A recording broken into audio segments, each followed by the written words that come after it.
The Canaanite king of Arad, who lived in the Negev, heard that the Israelites were approaching on the road through Athram. So he attacked the Israelites and took some of them as prisoners.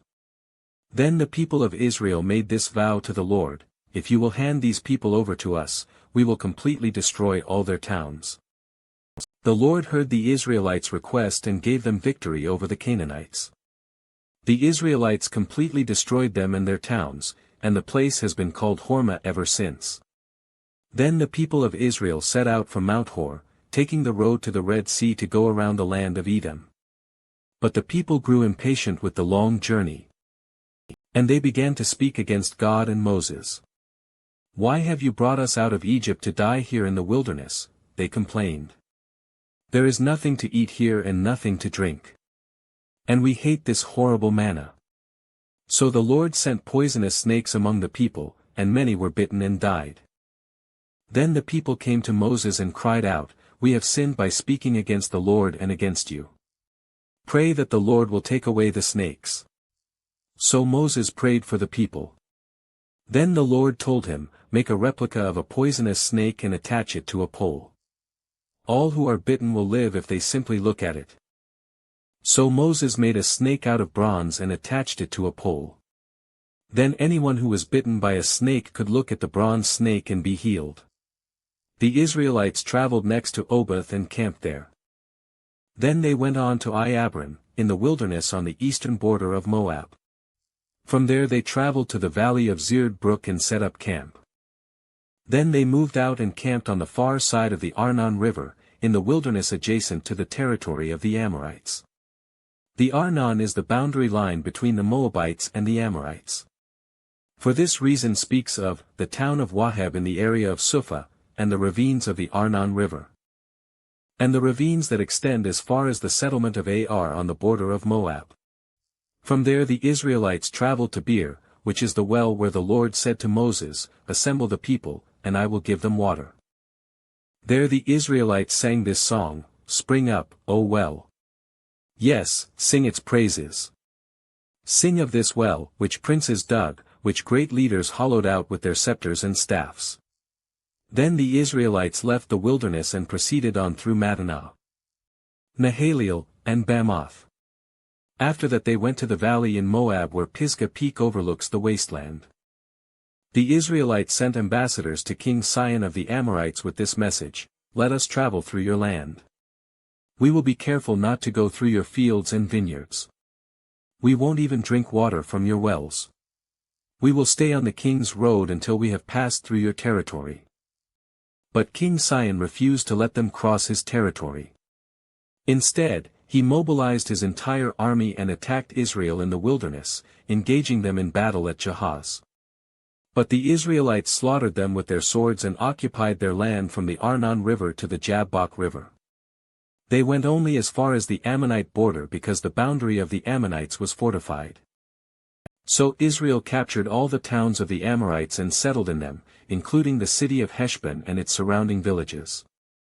Heshbon had been the capital of King Sihon of the Amorites. He had defeated a former Moabite king and seized all his land as far as the Arnon River.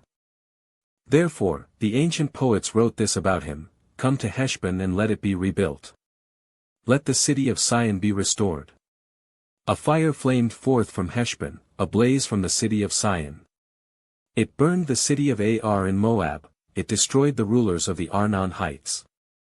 What sorrow awaits you, O people of Moab! You are finished, O worshippers of Chemosh. Chemosh has left his sons as refugees, his daughters as captives of Sihon, the Amorite king. We have utterly destroyed them, from Heshbon to Dibon. We have completely wiped them out as far away as Nophah and Medeba." So the people of Israel occupied the territory of the Amorites.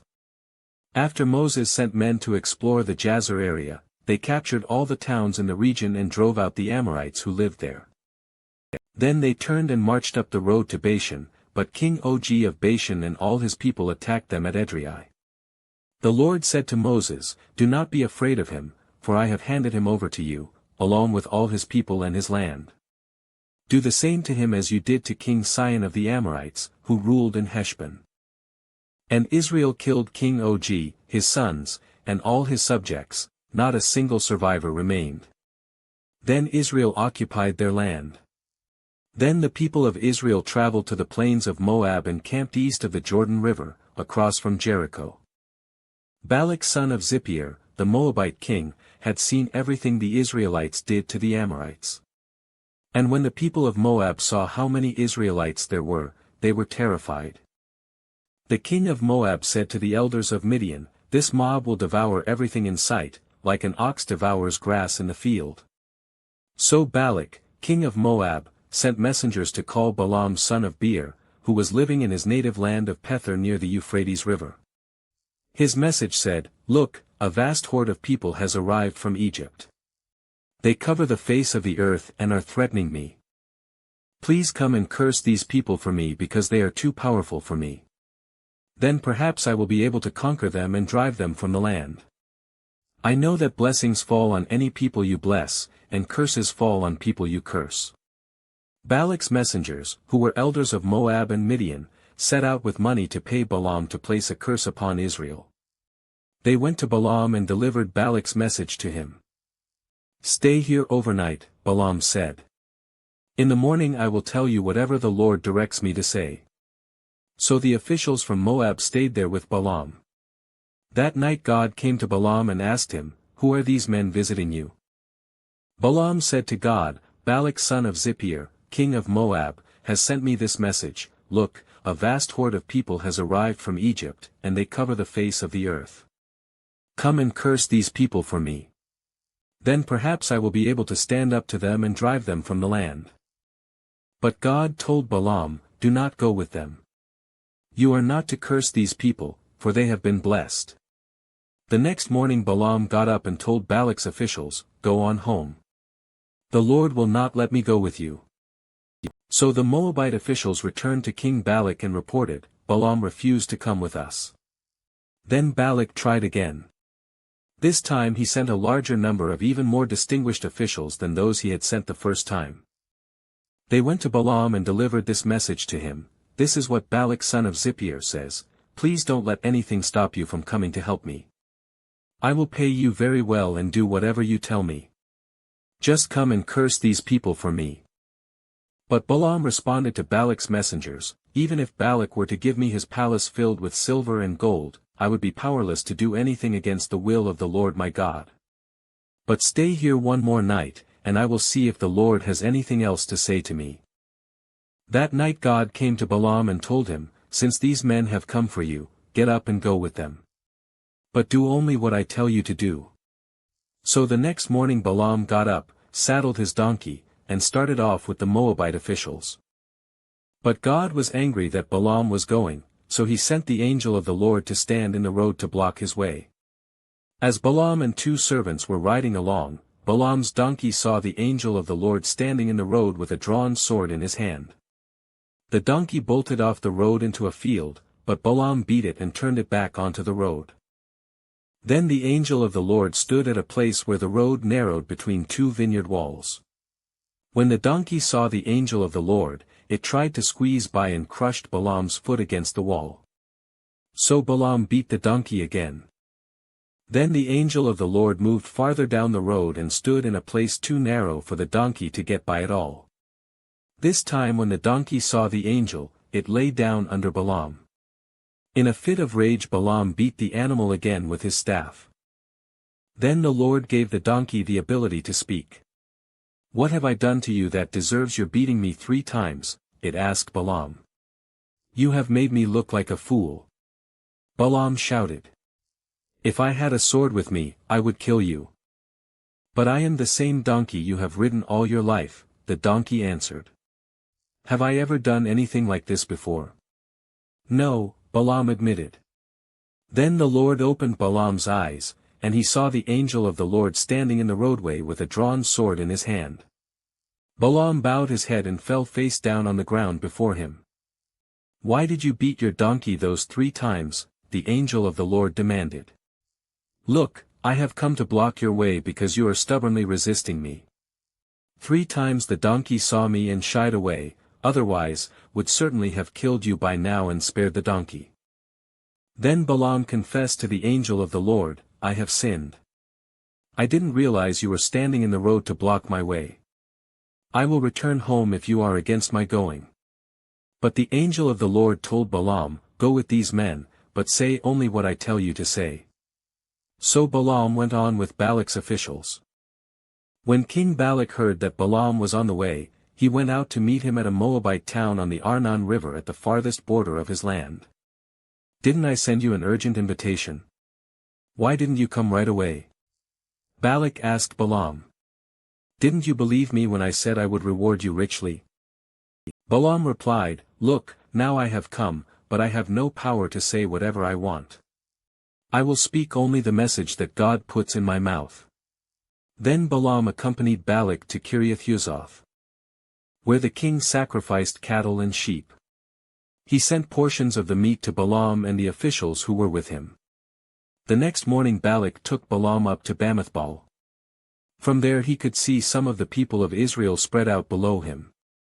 Then Balaam said to King Balak, Build me 7 altars here, and prepare 7 young bulls and 7 rams for me to sacrifice. Balak followed his instructions, and the 2 of them sacrificed a young bull and a ram on each altar. Then Balaam said to Balak, Stand here by your burnt offerings, and I will go to see if the Lord will respond to me. Then I will tell you whatever he reveals to me. So Balaam went alone to the top of a bare hill, and God met him there.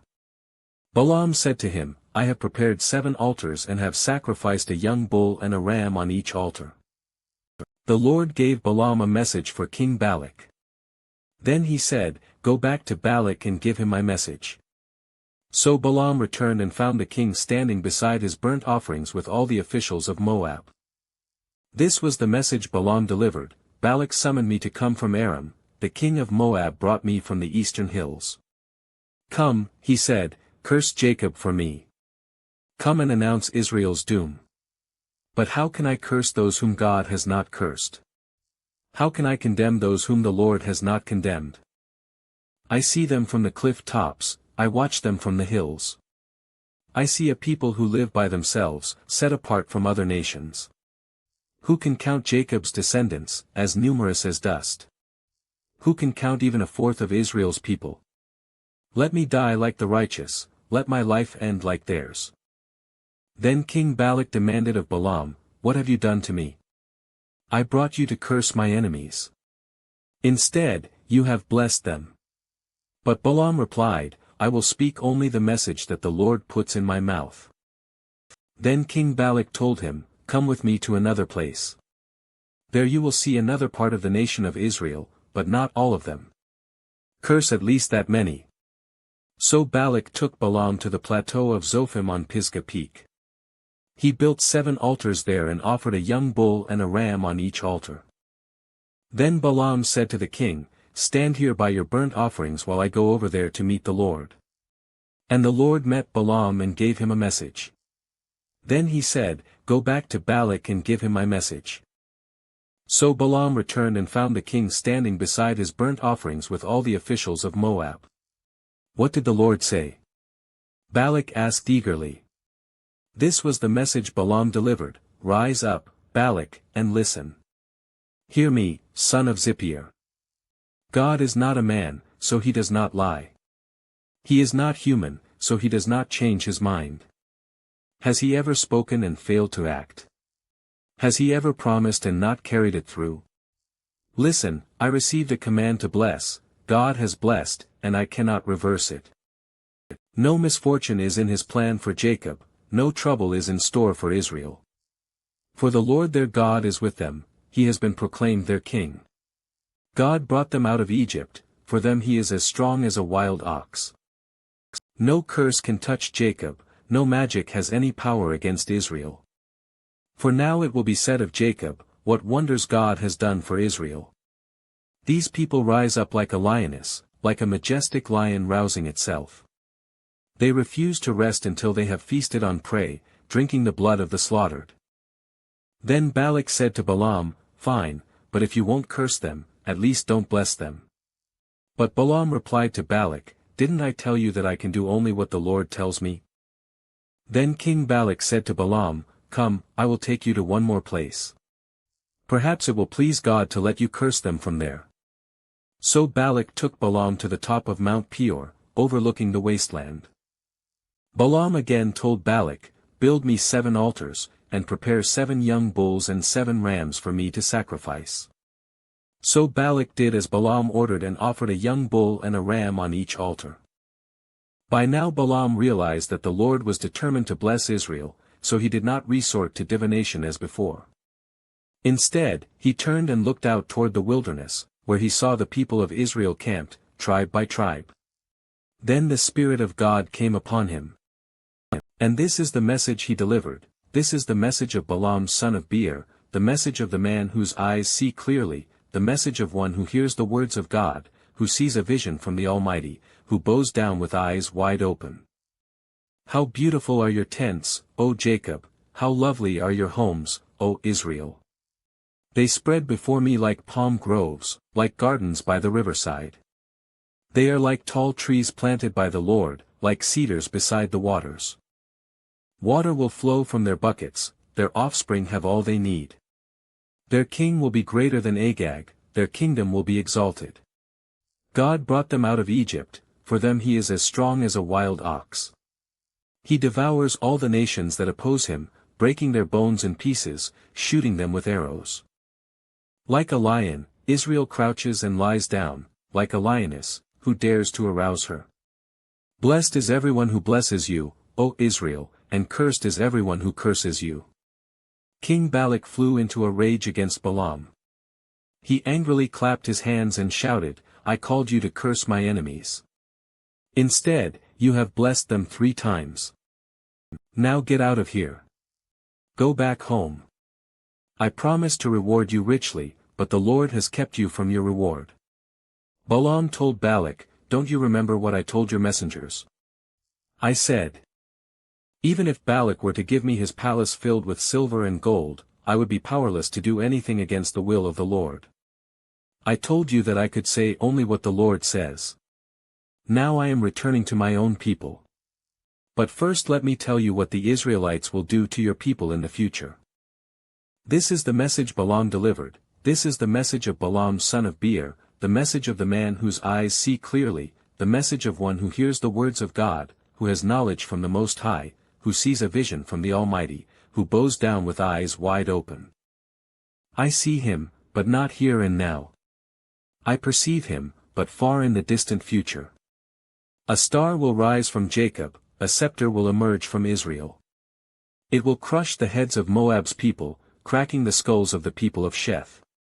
Edom will be taken over, and Seir, its enemy, will be conquered, while Israel marches on in triumph. A ruler will rise in Jacob who will destroy the survivors of Ir. Then Balaam looked over toward the people of Amalek and delivered this message, Amalek was the greatest of nations, but its destiny is destruction. Then he looked over toward the Kenite and delivered this message, Your home is secure, your nest is set in the rocks. But the Kenite will be destroyed when Assyria takes you captive. Balaam concluded his messages by saying, Alas, who can survive unless God has willed it? Ships will come from the coasts of Cyprus, they will oppress Assyria and afflict Eber, but they, too, will be utterly destroyed. Then Balaam left and returned home, and Balak also went on his way. While the Israelites were camped at Acacia Grove, some of the men defiled themselves by having sexual relations with local Moabite women. These women invited them to attend sacrifices to their gods, so the Israelites feasted with them and worshipped the gods of Moab. In this way, Israel joined in the worship of Baal of Peor, causing the Lord's anger to blaze against his people. The Lord issued the following command to Moses, Seize all the ringleaders and execute them before the Lord in broad daylight, so his fierce anger will turn away from the people of Israel. So Moses ordered Israel's judges, Each of you must put to death the men under your authority who have joined in worshipping Baal of Peor. Just then one of the Israelite men brought a Midianite woman into his tent, right before the eyes of Moses and all the people, as everyone was weeping at the entrance of the tabernacle. When Phinehas son of Eleazar and grandson of Aaron the priest saw this, he jumped up and left the assembly. He took a spear and rushed after the man into his tent. Phinehas thrust the spear all the way through the man's body and into the woman's stomach. So the plague against the Israelites was stopped, but not before 24,000 people had died. Then the Lord said to Moses, Phinehas son of Eleazar and grandson of Aaron the priest has turned my anger away from the Israelites by being as zealous among them as I was. So I stopped destroying all Israel as I had intended to do in my zealous anger. Now tell him that I am making my special covenant of peace with him. In this covenant, I give him and his descendants a permanent right to the priesthood, for in his zeal for me, his God, he purified the people of Israel, making them right with me. The Israelite man killed with the Midianite woman was named Zimri son of Salu, the leader of a family from the tribe of Simeon. The woman's name was Cosbi, she was the daughter of Zur, the leader of a Midianite clan. Then the Lord said to Moses, Attack the Midianites and destroy them. Because they assaulted you with deceit and tricked you into worshipping Baal of Peor, and because of Cosbi, the daughter of a Midianite leader, who was killed at the time of the plague because of what happened at Peor. After the plague had ended, the Lord said to Moses and to Eleazar son of Aaron the priest, From the whole community of Israel, record the names of all the warriors by their families. List all the men 20 years old or older who are able to go to war. So there on the plains of Moab beside the Jordan River, across from Jericho, Moses and Eleazar the priest issued these instructions to the leaders of Israel. List all the men of Israel 20 years old and older, just as the Lord commanded Moses. This is the record of all the descendants of Israel who came out of Egypt. These were the clans descended from the sons of Reuben, Jacob's oldest son, the Hanokite clan, named after their ancestor Hanok. The Paluite clan, named after their ancestor Palu. The Hezronite clan, named after their ancestor Hezron. The Carmite clan, named after their ancestor Carmi. These were the clans of Reuben. Their registered troops numbered 43,730. Palu was the ancestor of Eliab, and Eliab was the father of Nemuel, Dathan, and Abram. This Dathan and Abram are the same community leaders who conspired with Korah against Moses and Aaron, rebelling against the Lord. But the earth opened up its mouth and swallowed them with Korah, and fire devoured 250 of their followers. This served as a warning to the entire nation of Israel. However, the sons of Korah did not die that day. These were the clans descended from the sons of Simeon, the Jemuelite clan, named after their ancestor Jemuel. The Jaminite clan, named after their ancestor Jamin. The Jachinite clan, named after their ancestor Jachin. The Zoharite clan, named after their ancestor Zohar. The Shaulite clan, named after their ancestor Shaul. These were the clans of Simeon. Their registered troops numbered 22,200. These were the clans descended from the sons of Gad, the Zephonite clan, named after their ancestor Zephon. The Haggite clan, named after their ancestor Haggi. The Shunite clan, named after their ancestor Shuni. The Oznite clan, named after their ancestor Ozni. The Arite clan, named after their ancestor Eri. The Aradite clan, named after their ancestor Arodi. The Arlite clan, named after their ancestor Areli. These were the clans of Gad. Their registered troops numbered 40,500. Judah had two sons, Er and Onan, who had died in the land of Canaan. These were the clans descended from Judah's surviving sons, the Shelonite clan, named after their ancestor Shelah. The Perezite clan, named after their ancestor Perez. The Zerahite clan, named after their ancestor Zerah. These were the subclans descended from the Perizzites, the Hezronites, named after their ancestor Hezron. The Hamulites, named after their ancestor Hamul. These were the clans of Judah. Their registered troops numbered 76,500. These were the clans descended from the sons of Issachar, the Tolate clan, named after their ancestor Tola. The Puite clan, named after their ancestor Pua. The Jashubite clan, named after their ancestor Jashub. The Shimronite clan, named after their ancestor Shimron.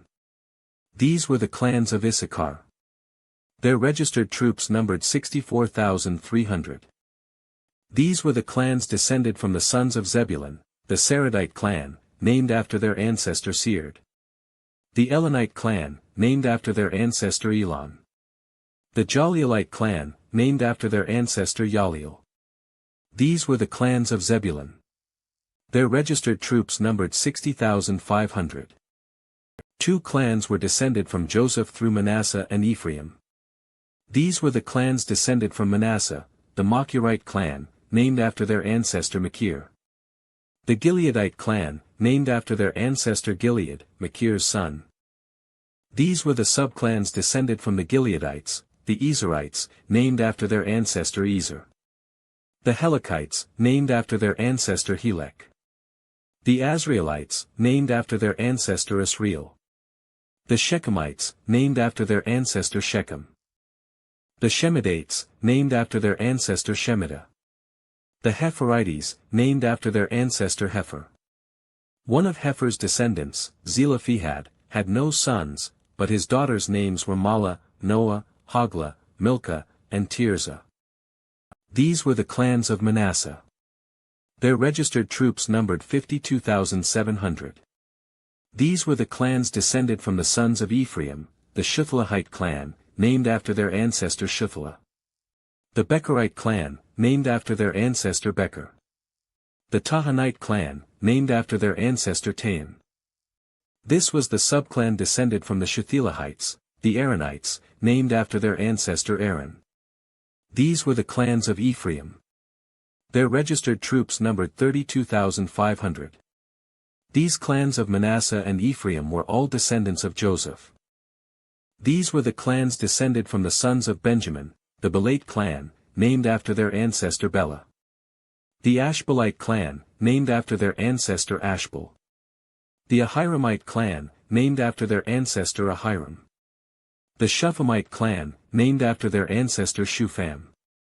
The Huphamite clan, named after their ancestor Hupham. These were the subclans descended from the Belates, the Ardites, named after their ancestor Ard. The Naamites, named after their ancestor Naaman. These were the clans of Benjamin. Their registered troops numbered 45,600. These were the clans descended from the sons of Dan, the Shuhamite clan, named after their ancestor Shuham. These were the Shuhamite clans of Dan. Their registered troops numbered 64,400. These were the clans descended from the sons of Asher, the Imnite clan, named after their ancestor Imnah. The Ishvite clan, named after their ancestor Ishvi. The Beriite clan, named after their ancestor Beriah. These were the subclans descended from the Beriites, the Heberites, named after their ancestor Heber. The Malchielites, named after their ancestor Malchiel. Asher also had a daughter named Sarah. These were the clans of Asher. Their registered troops numbered 53,400. These were the clans descended from the sons of Naphtali, the Jazielite clan, named after their ancestor Jaziel. The Gunite clan, named after their ancestor Guni. The Jezerite clan, named after their ancestor Jezer. The Shilamite clan, named after their ancestor Shillam. These were the clans of Naphtali. Their registered troops numbered 45,400. In summary, the registered troops of all Israel numbered 601,730. Then the Lord said to Moses, "Divide the land among the tribes, and distribute the grants of land in proportion to the tribes' populations, as indicated by the number of names on the list. Give the larger tribes more land and the smaller tribes less land, each group receiving a grant in proportion to the size of its population. But you must assign the land by lot, and give land to each ancestral tribe according to the number of names on the list. Each grant of land must be assigned by lot among the larger and smaller tribal groups. This is the record of the Levites who were counted according to their clans, the Gershonite clan, named after their ancestor Gershon. The Kohathite clan, named after their ancestor Kohath. The Merarite clan, named after their ancestor Merari. The Libnites, the Hebronites, the Malites, the Mushites, and the Korahites were all subclans of the Levites. Now Kohath was the ancestor of Amram, and Amram's wife was named Jochebed. She also was a descendant of Levi, born among the Levites in the land of Egypt. Amram and Jochebed became the parents of Aaron, Moses, and their sister, Miriam. To Aaron were born Nadab, Abihu, Eleazar, and Ithamar. But Nadab and Abihu died when they burned before the Lord the wrong kind of fire, different than he had commanded. The men from the Levite clans who were 1 month old or older numbered 23,000. But the Levites were not included in the registration of the rest of the people of Israel because they were not given an allotment of land when it was divided among the Israelites. So these are the results of the registration of the people of Israel as conducted by Moses and Eleazar the priest on the plains of Moab beside the Jordan River, across from Jericho. Not one person on this list had been among those listed in the previous registration taken by Moses and Aaron in the wilderness of Sinai. For the Lord had said of them, "They will all die in the wilderness." Not one of them survived except Caleb son of Jephunneh and Joshua son of Nun. One day a petition was presented by the daughters of Zelophehad, Mahlah, Noah, Hoglah, Milcah, and Tirzah. Their father, Zelophehad, was a descendant of Hefer son of Gilead, son of Machir, son of Manasseh, son of Joseph. These women stood before Moses, Eleazar the priest, the tribal leaders, and the entire community at the entrance of the tabernacle. "Our father died in the wilderness," they said. "He was not among Korah's followers, who rebelled against the Lord, he died because of his own sin. But he had no sons. Why should the name of our father disappear from his clan just because he had no sons? Give us property along with the rest of our relatives." So Moses brought their case before the Lord. And the Lord replied to Moses, "The claim of the daughters of Zelophehad is legitimate. You must give them a grant of land along with their father's relatives.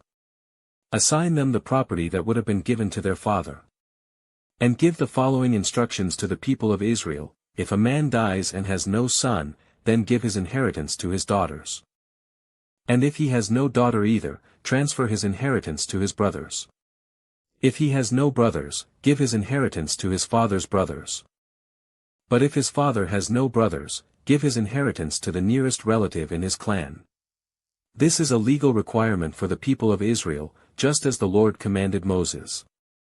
One day the Lord said to Moses, "Climb one of the mountains east of the river, and look out over the land I have given the people of Israel.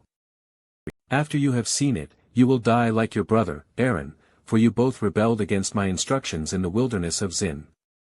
When the people of Israel rebelled, you failed to demonstrate my holiness to them at the waters. These are the waters of Meribah at Kadesh in the wilderness of Zin." Then Moses said to the Lord, "O Lord, you are the God who gives breath to all creatures. Please appoint a new man as leader for the community. Give them someone who will guide them wherever they go and will lead them into battle, so the community of the Lord will not be like sheep without a shepherd." The Lord replied, "Take Joshua son of Nun, who has the Spirit in him, and lay your hands on him. Present him to Eleazar the priest before the whole community, and publicly commission him to lead the people. Transfer some of your authority to him so the whole community of Israel will obey him. When direction from the Lord is needed, Joshua will stand before Eleazar the priest, who will use the Urim, one of the sacred lots cast before the Lord, to determine his will. This is how Joshua and the rest of the community of Israel will determine everything they should do." So Moses did as the Lord commanded. He presented Joshua to Eleazar the priest and the whole community. Moses laid his hands on him and commissioned him to lead the people, just as the Lord had commanded through Moses. The Lord said to Moses, "Give these instructions to the people of Israel: the offerings you present as special gifts are a pleasing aroma to me, they are my food. See to it that they are brought at the appointed times and offered according to my instructions. Say to the people, this is the special gift you must present to the Lord as your daily burnt offering. You must offer 2 one-year-old male lambs with no defects. Sacrifice 1 lamb in the morning and the other in the evening. With each lamb you must offer a grain offering of 2 quarts of choice flour mixed with 1 quart of pure oil of pressed olives. This is the regular burnt offering instituted at Mount Sinai as a special gift, a pleasing aroma to the Lord. Along with it you must present the proper liquid offering of 1 quart of alcoholic drink with each lamb, poured out in the holy place as an offering to the Lord. Offer the second lamb in the evening with the same grain offering and liquid offering. It, too, is a special gift, a pleasing aroma to the Lord. On the Sabbath day, sacrifice 2 one-year-old male lambs with no defects. They must be accompanied by a grain offering of 4 quarts of choice flour moistened with olive oil, and a liquid offering. This is the burnt offering to be presented each Sabbath day, in addition to the regular burnt offering and its accompanying liquid offering. On the first day of each month, present an extra burnt offering to the Lord of 2 young bulls, 1 ram, and 7 one-year-old male lambs, all with no defects. These must be accompanied by grain offerings of choice flour moistened with olive oil, 6 quarts with each bull, 4 quarts with the ram, and 2 quarts with each lamb. This burnt offering will be a special gift, a pleasing aroma to the Lord. You must also present a liquid offering with each sacrifice, 2 quarts of wine for each bull, 1/3 of a gallon for the ram, and 1 quart for each lamb. Present this monthly burnt offering on the first day of each month throughout the year. On the first day of each month, you must also offer 1 male goat for a sin offering to the Lord. This is in addition to the regular burnt offering and its accompanying liquid offering. On the 14th day of the first month, you must celebrate the Lord's Passover. On the following day, the 15th day of the month, a joyous, 7-day festival will begin, but no bread made with yeast may be eaten. The first day of the festival will be an official day for Holy Assembly, and no ordinary work may be done on that day. As a special gift you must present a burnt offering to the Lord, 2 young bulls, 1 ram, and 7 one-year-old male lambs, all with no defects. These will be accompanied by grain offerings of choice flour moistened with olive oil, 6 quarts with each bull, 4 quarts with the ram, and 2 quarts with each of the 7 lambs. You must also offer a male goat as a sin offering to purify yourselves and make yourselves right with the Lord. Present these offerings in addition to your regular morning burnt offering. On each of the 7 days of the festival, this is how you must prepare the food offering that is presented as a special gift, a pleasing aroma to the Lord. These will be offered in addition to the regular burnt offerings and liquid offerings. The 7th day of the festival will be another official day for Holy Assembly, and no ordinary work may be done on that day. At the festival of harvest, when you present the first of your new grain to the Lord, you must call an official day for Holy Assembly, and you may do no ordinary work on that day. Present a special burnt offering on that day as a pleasing aroma to the Lord. It will consist of 2 young bulls, 1 ram, and 7 one-year-old male lambs. These will be accompanied by grain offerings of choice flour moistened with olive oil, 6 quarts with each bull, 4 quarts with the ram, and 2 quarts with each of the 7 lambs. Also, offer 1 male goat to purify yourselves and make yourselves right with the Lord. Prepare these special burnt offerings, along with their liquid offerings, in addition to the regular burnt offering and its accompanying grain offering. Be sure that all the animals you sacrifice have no defects. Celebrate the Festival of Trumpets each year on the first day of the appointed month in early autumn. You must call an official day for Holy Assembly, and you may do no ordinary work. On that day you must present a burnt offering as a pleasing aroma to the Lord. It will consist of 1 young bull, 1 ram, and 7 one-year-old male lambs, all with no defects. These must be accompanied by grain offerings of choice flour moistened with olive oil, 6 quarts with the bull, 4 quarts with the ram, and 2 quarts with each of the 7 lambs.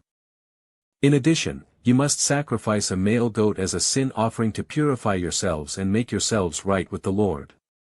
These special sacrifices are in addition to your regular monthly and daily burnt offerings, and they must be given with their prescribed grain offerings and liquid offerings. These offerings are given as a special gift to the Lord, a pleasing aroma to Him. 10 days later, on the 10th day of the same month, you must call another holy assembly. On that day, the Day of Atonement, the people must go without food and must do no ordinary work. You must present a burnt offering as a pleasing aroma to the Lord. It will consist of 1 young bull, 1 ram, and 7 one-year-old male lambs, all with no defects. These offerings must be accompanied by the prescribed grain offerings of choice flour moistened with olive oil, 6 quarts of choice flour with the bull, 4 quarts of choice flour with the ram, and 2 quarts of choice flour with each of the 7 lambs. You must also sacrifice 1 male goat for a sin offering. This is in addition to the sin offering of atonement and the regular daily burnt offering with its grain offering, and their accompanying liquid offerings. 5 days later, on the 15th day of the same month, you must call another holy assembly of all the people, and you may do no ordinary work on that day. It is the beginning of the festival of shelters, a 7-day festival to the Lord. On the first day of the festival, you must present a burnt offering as a special gift, a pleasing aroma to the Lord. It will consist of 13 young bulls, 2 rams, and 14 one-year-old male lambs, all with no defects. Each of these offerings must be accompanied by a grain offering of choice flour moistened with olive oil, 6 quarts for each of the 13 bulls, 4 quarts for each of the 2 rams, and 2 quarts for each of the 14 lambs. You must also sacrifice a male goat as a sin offering, in addition to the regular burnt offering with its accompanying grain offering and liquid offering. On the second day of this 7-day festival, sacrifice 12 young bulls, 2 rams, and 14 one-year-old male lambs, all with no defects. Each of these offerings of bulls, rams, and lambs must be accompanied by its prescribed grain offering and liquid offering. You must also sacrifice a male goat as a sin offering, in addition to the regular burnt offering with its accompanying grain offering and liquid offering. On the third day of the festival, sacrifice 11 young bulls, 2 rams, and 14 one-year-old male lambs, all with no defects. Each of these offerings of bulls, rams, and lambs must be accompanied by its prescribed grain offering and liquid offering.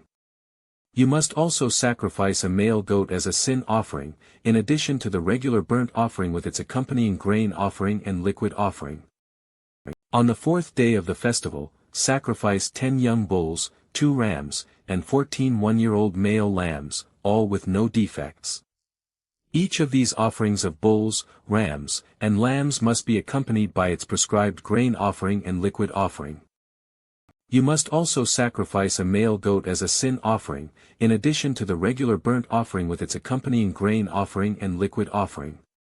On the fifth day of the festival, sacrifice 9 young bulls, 2 rams, and 14 one-year-old male lambs, all with no defects. Each of these offerings of bulls, rams, and lambs must be accompanied by its prescribed grain offering and liquid offering. You must also sacrifice a male goat as a sin offering, in addition to the regular burnt offering with its accompanying grain offering and liquid offering. On the sixth day of the festival, sacrifice 8 young bulls, 2 rams, and 14 one-year-old male lambs, all with no defects. Each of these offerings of bulls, rams, and lambs must be accompanied by its prescribed grain offering and liquid offering. You must also sacrifice a male goat as a sin offering, in addition to the regular burnt offering with its accompanying grain offering and liquid offering. On the seventh day of the festival, sacrifice 7 young bulls, 2 rams, and 14 one-year-old male lambs, all with no defects. Each of these offerings of bulls, rams, and lambs must be accompanied by its prescribed grain offering and liquid offering. You must also sacrifice 1 male goat as a sin offering, in addition to the regular burnt offering with its accompanying grain offering and liquid offering. On the 8th day of the festival, proclaim another holy day. You must do no ordinary work on that day. You must present a burnt offering as a special gift, a pleasing aroma to the Lord. It will consist of 1 young bull, 1 ram, and 7 one-year-old male lambs, all with no defects. Each of these offerings must be accompanied by its prescribed grain offering and liquid offering. You must also sacrifice 1 male goat as a sin offering, in addition to the regular burnt offering with its accompanying grain offering and liquid offering. You must present these offerings to the Lord at your annual festivals. These are in addition to the sacrifices and offerings you present in connection with vows, or as voluntary offerings, burnt offerings, grain offerings, liquid offerings, or peace offerings. So Moses gave all of these instructions to the people of Israel as the Lord had commanded him. Then Moses summoned the leaders of the tribes of Israel and told them, "This is what the Lord has commanded, a man who makes a vow to the Lord or makes a pledge under oath must never break it. He must do exactly what he said he would do. If a young woman makes a vow to the Lord or a pledge under oath while she is still living at her father's home, and her father hears of the vow or pledge and does not object to it, then all her vows and pledges will stand. But if her father refuses to let her fulfill the vow or pledge on the day he hears of it, then all her vows and pledges will become invalid. The Lord will forgive her because her father would not let her fulfill them. Now suppose a young woman makes a vow or binds herself with an impulsive pledge and later marries. If her husband learns of her vow or pledge and does not object on the day he hears of it, her vows and pledges will stand. But if her husband refuses to accept her vow or impulsive pledge on the day he hears of it, he nullifies her commitments, and the Lord will forgive her. If, however, a woman is a widow or is divorced, she must fulfill all her vows and pledges. But suppose a woman is married and living in her husband's home when she makes a vow or binds herself with a pledge. If her husband hears of it and does not object to it, her vow or pledge will stand. But if her husband refuses to accept it on the day he hears of it, her vow or pledge will be nullified, and the Lord will forgive her. So her husband may either confirm or nullify any vows or pledges she makes to deny herself. But if he does not object on the day he hears of it, then he is agreeing to all her vows and pledges. If he waits more than a day and then tries to nullify a vow or pledge, he will be punished for her guilt. These are the regulations the Lord gave Moses concerning relationships between a man and his wife, and between a father and a young daughter who still lives at home.